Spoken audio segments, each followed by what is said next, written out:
ค่ายสบายดีทุกคนวันนี้เฮาสิมาเฮ็ดน้ำหมักสุขภาพ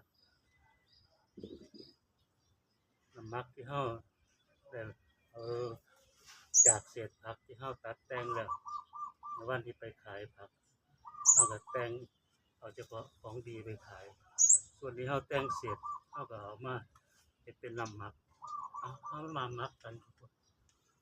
นี่คือถังหมักที่เฮาสิหมักกันเอาหมักลงไปแล้วเฮาก็สิ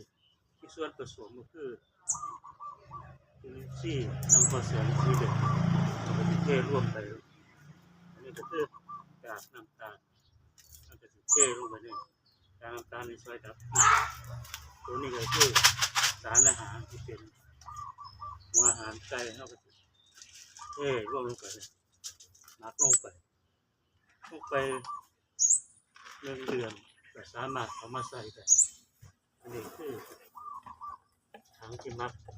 แล้วก็พร้อมใส่น้ำได้เอาแต่น้ำใสมันมากสำหรับที่จะไปผสมน้ำเอา